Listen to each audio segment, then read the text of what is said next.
Hello friends, क्या हाल चाल है। आई थिंक दोस्तों आप लोग यहाँ पे ठीक होगे। तो दोस्तों आज मैं आपके सामने यहाँ पर एक बहुत ही इंटरेस्टिंग सेशंस लेके आया हूँ।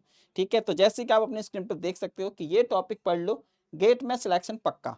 ठीक है दोस्तों, तो अब जैसे कि आपको सबको पता है कि अब जो गेट एग्जाम है उसमें मुश्किल से यहाँ पे 15 दिन का समय बचा है।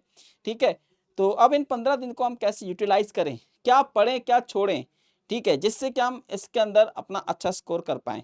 देखो, गेट एग्जाम क्वालिफाई करने से नहीं चलेगा। ठीक है, गेट एग्जाम में आपको रैंक निकालना है, क्योंकि गेट में रैंक मैटर करता है। जितना अच्छा रैंक होगा उतनी अच्छी आपको यहाँ पे आईआईटीज मिलेगी और उतनी अच्छी ब्रांच आपको यहाँ पे मिलेगी। ठीक है दोस्तों, तो यहाँ पर हम इसी मुद्दे के ऊपर आज बात करेंगे कि इन 15 दिन के अंदर हम कौन से टॉपिक्स पढ़ें जिनको पढ़ने से हम यहाँ पे सिलेक्शन ले पाएं। और मैं आपको पहले बता देता हूँ कि ये उन लोगों के लिए जिन्होंने पूरे साल मेहनत करी है। ऐसा नहीं है कि बस आप कल उठे और आपने आज पढ़ना शुरू कर दिया और सोच रहे हो कि 15 दिन में मैं गेट एग्जाम फोड़ के आईआईटी में सिलेक्शन ले लूंगा। हाँ, ये हो सकता है कि 15 दिन के अंदर हो सकता है कि आप गेट एग्जाम क्रैक कर लें, लेकिन वहां पे जो रैंक होगी वो उतनी अच्छी नहीं आएगी।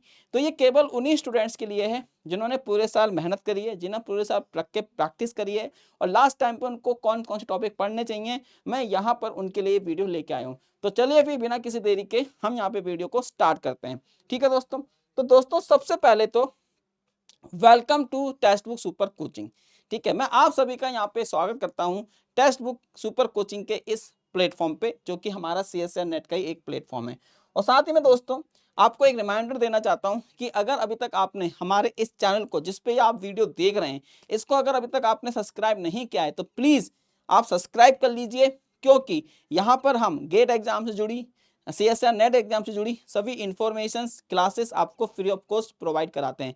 तो अभी जाइए और जाके सब्सक्राइब कर लीजिए। जाना कहाँ है, बस वो जो पर बटन दिखाई दे रहा है उसको दबा दीजिए। ठीक है, तो ये चीजें हैं।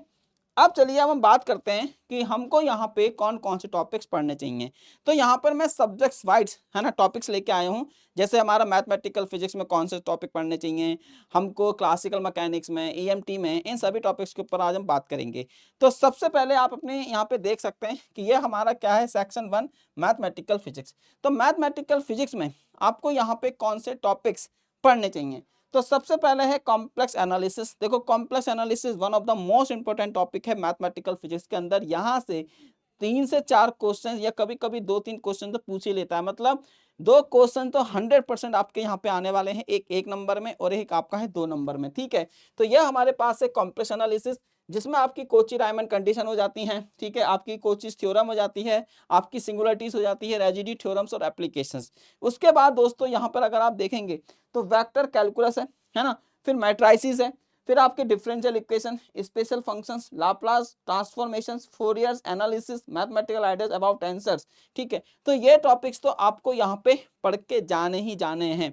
ठीक है, आप इनको यहाँ पे इग्नोर नहीं कर सकते। देखो भाई, मैं बोलूंगा कॉम्प्लेक्स छोड़ दो तो ये गलत बात है, क्योंकि कॉम्प्लेक्स से आपके क्वेश्चन पूछे जाते हैं, वेक्टर से 1-2 क्वेश्चन आ ही जाता है।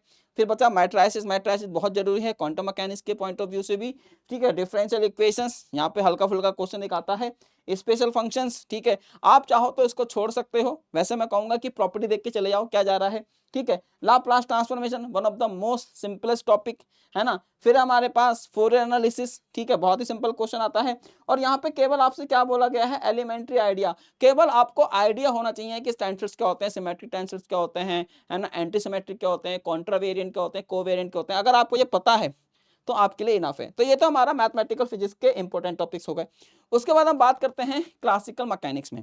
तो क्लासिकल मैकेनिक्स में अगर आप देखोगे, सबसे पहले है लैग्रेंजियन फॉर्मूलिज्म, कि आप कैसे किसी इक्वेशन, कैसे आप लैग्रेंजियन यहाँ पे लिखते हो, हैमिल्टोनियन प्रिंसिपल। उसके बाद है सेंट्रल फोर्स मोशंस, जिसको हम टू बॉडी प्रॉब्लम भी बोलते हैं, जिसमें हमारे कैपरस प्रॉब्लम्स एंड रदरफोर्ड स्कैटरिंग्स आ गया। स्मॉल ऑसिलेशंस आ गए। ठीक है, स्मॉल ऑसिलेशन का छोटा सा क्वेश्चन आपसे यहाँ पे पूछ लेगा। Rigid body dynamics, inertia tensors हो गया, Hamilton and Hamiltonian equation of motions, canonical transformation, Poisson brackets. मेरे को ये लगता है कि टफ है ना, कैनोनिकल ट्रांसफॉर्मेशन और पॉइजन ब्रैकेट क्वेश्चन तो कभी कभी मिला के पूछ लेते हैं। ठीक है, स्पेशल थ्योरी रिलेटिविटी, तो ज्यादा टॉपिक्स नहीं है यहाँ पे, आप ना स्क्रीन को पॉज करके इनके स्क्रीनशॉट यहाँ पे ले भी सकते हो।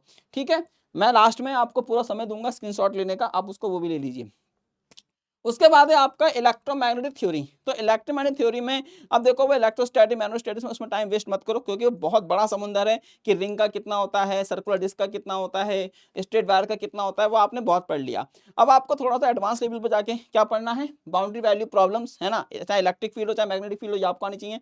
मेथड ऑफ इमेजेस, ये आपको रिवाइज़ करना ज़रूरी है ना? मल्टीपल एक्सपेंशंस, फिर आपके पास है यहाँ पे मैक्सवेल इक्वेशंस, फिर है आपका scalar and vector potentials, coulomb and Laurent gas, electromagnetic wave in free space, non conducting and conducting media. अगर आप देखो, मैं तो ये बोलूंगा कंडक्टिंग मीडियम आपको जरूर पढ़ना चाहिए, ठीक है? कंडक्टिंग मीडियम से क्वेश्चन आता है आपका, ठीक है? उसके बाद reflection, transmission and normal and oblique incidents, ठीक है? फिर हमारे पास polarisation of electromagnetic wave and Poynting vector, Poynting theorem. बहुत ही छोटा सिलेबस है, ठीक है? अगर हम इसको कंपेयर करें सीएसएन नेट के सिलेबस से तो काफी कम चीजें यहाँ पे आपको दी गई हैं, ठीक है? उसके बाद है दोस्तों यहाँ पे आपका क्वांटम मैकेनिक्स। तो क्वांटम मैकेनिक्स में भी आप देखेंगे मैंने स्टार्ट करा है इसको वन डायमेंशन से, ठीक है? वन डायमेंशनल जो पोटेंशियल होते हैं, जैसे आपका स्टेप वेल पोटेंशियल हो, फाइनाइट पोटेंशियल हो, इनफाइनाइट वेल पोटेंशियल हो, तो ये सब चीजें उसमें आती हैं। ये इसके वेव फंक्शंस हो गए, इसकी एनर्जीज हो गई, हैमिल्टनियन हो गया, सब आपको पता होना चाहिए, ठीक है?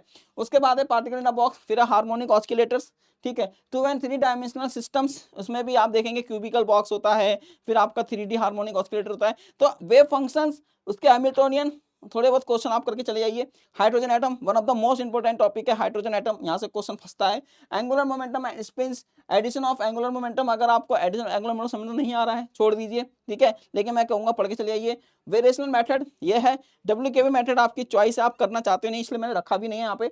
फिर हमारे पास टाइम इंडिपेंडेंट परटर्बेशन थ्योरी, बहुत ही सिंपलेस्ट यहाँ पे मेथड है, ठीक है? उसके बाद है एलिमेंट्री स्कैटरिंग थ्योरी, अगर आपको पढ़ना है पढ़िए, वरना छोड़ भी सकते हैं, ठीक है? तो ये सारी चीजें हैं। देन उसके बाद जो हमारा फिफ्थ है, फिफ्थ क्या है हमारे पास? फिफ्थ टॉपिक है हमारे पास थर्मोडायनेमिक्स एंड स्टैटिकल मैकेनिक्स। तो इसमें आप देखेंगे फिजिकल लॉज ऑफ थर्मोडायनेमिक्स, है ना? First law, second law, third law क्या होता है ये आपको पता होना चाहिए। माइक्रोस्टेट, माइक्रोस्टेट्स, ये आपको यहाँ पे पता होना चाहिए।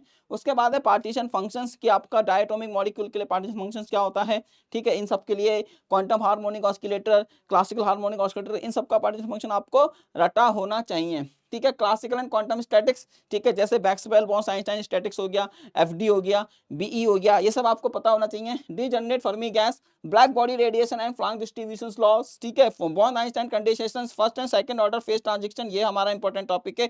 Phase equilibrium and critical point, ठीक है? तो ये सारे टॉपिक्स हैं। इसी तरीके से हम बात करते हैं एटॉमिक एंड मॉलिक्यूलर फिजिक्स। तो एटॉमिक और मॉलिक्यूलर फिजिक्स में भी आप देखेंगे तो यहाँ पे हमारे पास है spectra of one and many electrons atoms, ठीक है? उसके बाद है spin orbit interaction, LS and JJ coupling, fine and hyper fine structures, ठीक है? ये हमारे पास है। जीमान एंड स्टार इफेक्ट है। स्टार इफेक्ट अगर आप छोड़ना चाहें छोड़ सकते हैं क्योंकि कभी क्वेश्चन नहीं पूछा जाता इससे, ठीक है? तो जीमान इफेक्ट आप कर सकते हैं। उसके बाद है electric dipole transition selection rule. Selection rule बहुत ज्यादा इंपॉर्टेंट है, सिलेक्शन रूल्स को आप नहीं इग्नोर कर सकते। उसके बाद है हमारे पास रोटेशनल वाइब्रेशनल स्पेक्ट्रा, है ना? यहाँ से भी क्वेश्चन फंसता ही फंसता है। फिर उसके बाद आप देख सकते हैं इलेक्ट्रॉनिक ट्रांजिशन। फिर हमारे पास लेजर्स, तो लेजर्स आप लोग पढ़ के जाइए, लेजर से भी हल्का फुल्का क्वेश्चन एक बार आपसे पूछ ही लेता है। उसके बाद है दोस्तों यहाँ पे आपका solid state physics. Solid state physics की अगर बात करते हैं तो ये तो यार बहुत बड़ा समुंदर है, इसमें आप क्या छोड़ोगे क्या लेके नहीं जाओगे, लेकिन भाई यहाँ से पेपर फंसता है, मैं पहले बता रहा हूँ।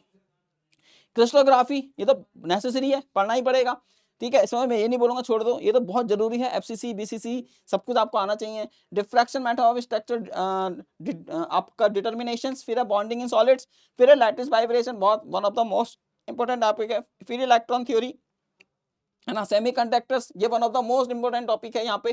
कंडक्टिविटी, मोबिलिटी, फिर हमारे पास इफेक्टिव मास, ये one of the most important topic है। ठीक है? मैग्नेटिक प्रॉपर्टीज, है ना? इसके ग्राफ आपको पता नहीं चाहिए। डायमैग्नेटिक का ग्राफ क्या होता है, पैरामैग्नेटिक का ग्राफ क्या होता है, फेरोमैग्नेटिक का ग्राफ क्या होता है, एंटी फेरो एंड फेरीमैग्नेटिक। ग्राफ पता है, प्रॉपर्टी पता है, इनफ है, ठीक है? उसके बाद है super conducting, type 1 type 2 super conductors. उसके बाद है मीजनर इफेक्ट्स, लंदन इक्वेशंस और BCS theory of flux quantization, ठीक है? ये आप पढ़ लीजिए, है ना? जितना हो सके, कम ही कम है भाई। 15 दिन में आप इसको हवा में उठा दी। मैंने पहले ही बोला जिन्होंने पूरे साल पढ़ रखा है उन लोगों के लिए है, ठीक है? फिर हम बात करते हैं इलेक्ट्रॉनिक्स में। तो इलेक्ट्रॉनिक्स में आप देख सकते हैं सेमीकंडक्टर इन इक्विलिब्रियम, फिर हमारे पास पीएन डायोड्स। पीएन डायोड्स में मेरा आपका आ जाता है जेनर डायोड भी आ जाता है इसके अंदर क्लीपर क्लैंपर्स भी आ जाते हैं, ठीक है? ये सब चीजें हैं। Bipolar junction transistor, field effect transistor, FET, open one of the most important topic है। कॉम्बिनेशनल सीक्वेंशियल सर्किट, डिजिटल की बात कर रहे हैं। Flip flop counter registers, DA and AD converters, ठीक है? ये आपका किसका हो गया, इलेक्ट्रॉनिक्स का। देन उसके बाद दोस्तों हम बात करते हैं न्यूक्लियर एंड पार्टिकल फिजिक्स की। तो न्यूक्लियर एंड पार्टिकल फिजिक्स में आपका क्या क्या है, तो यहाँ पे आप देख सकते हैं nuclear radii and charge distributions, ठीक है, ये आपको पढ़ना है भाई। न्यूक्लियर की बेसिक प्रॉपर्टीज तो आपको पता होनी चाहिए। Electric and magnetic movements, semi empirical mass formula, यहाँ से क्वेश्चन फंसता ही फंसता है भाई, है ना। उसके बाद cell model, one of the most important topic है ना, सेल मॉडल हो गया। फिर हमारे पास अल्फा एंड बीटा डीके, उसके बाद है एलिमेंट्री पार्टिकल्स। अब सीधा आते हैं पार्टिकल फिजिक्स के ऊपर। तो आप देख सकते हैं फोटॉन्स, बैरियंस, मेसॉन्स, लेप्टॉन्स, इनके नंबर्स क्या होते हैं, बैरियन नंबर्स क्या होते हैं, लेप्टॉन नंबर्स क्या होते हैं, हेड्रॉन्स क्या होते हैं, सब है ना। क्वार्क मॉडल, क्वार्क मॉडल में आपके हेड्रॉन्स, वाइड्रॉन्स सबके बारे में आपको पता होना चाहिए। फिर है कंजर्वेशन लॉ, आइसोस्पिन सिमेट्रिक, है ना, चार्ज कंजक्शंस। उसके बाद है parity and time reversible invariance. तो ये सब कुछ आपको यहाँ पे पढ़ना है, ठीक है। इन 15 दिन को आप अच्छे से यूटिलाइज कीजिए, एक एक टॉपिक को, एक एक चीज को आप यहाँ पे डेली बेसिस पे इसको रिकॉल कीजिए, ठीक है। देन दोस्तों उसके बाद अब हम यहाँ पे बात करते हैं गेट पीएच पेपर एनालिसिस की। मेरे पास यहाँ पर आप देख सकते हैं लास्ट, है ना, 1 2 3 4 5 6 7, मेरे पास यहाँ पे लास्ट 7 ईयर्स के पेपर एनालिसिस है। तो आप देखेंगे अगर हम बात करते हैं मैथमेटिकल फिजिक्स की, तो मैथमेटिकल फिजिक्स में अगर आप देखेंगे 2024 में यहाँ पे 6 क्वेश्चंस आए हैं केवल मैथमेटिकल फिजिक्स से, है ना। 2023 में 3 क्वेश्चन आए थे, 2022 में 5 क्वेश्चन आए थे, 2021 में 4 क्वेश्चन आए थे, 2020 में 9 क्वेश्चन आए थे, 19 में 5 क्वेश्चन आए थे और इसमें 7 क्वेश्चन आए थे। तो मैंने यहाँ पे इन क्वेश्चन का सब्जेक्ट बाय क्लासिफिकेशन किया हुआ है कि क्लासिकल मैकेनिक्स आप देखेंगे तो 6 क्वेश्चन क्लासिकल मैकेनिक्स के 24 में थे, फिर 6 क्वेश्चन 23 में आए थे, 6 क्वेश्चन 22 में आए थे, 6 क्वेश्चन 21 में आए थे, 5 यहाँ थे, 7 यहाँ थे, 6 यहाँ थे। तो इस तरीके से हमने यहाँ पे सब्जेक्ट वाइज इनका क्या कर रखा हुआ है, यहाँ पे क्लासिफिकेशन कर रखा है। तो आप चाहो तो इन सब का यहाँ पे स्क्रीनशॉट ले सकते हो, ठीक है। तो आप यहाँ पे इसका स्क्रीनशॉट ले लीजिए। लो मैं थोड़ा साइड में हो जाता हूँ, तो आप इसका स्क्रीनशॉट ले लीजिए, ठीक है। देन हमारे पास ये है, आप इन सब का यहाँ पे स्क्रीनशॉट ले सकते हो, ठीक है। तो इन सब का यहाँ पे आप लोग स्क्रीनशॉट ले लीजिए, ठीक है। मैं साइड में हो जाता हूँ, तो ये रहा, देन ये है, देन ये है,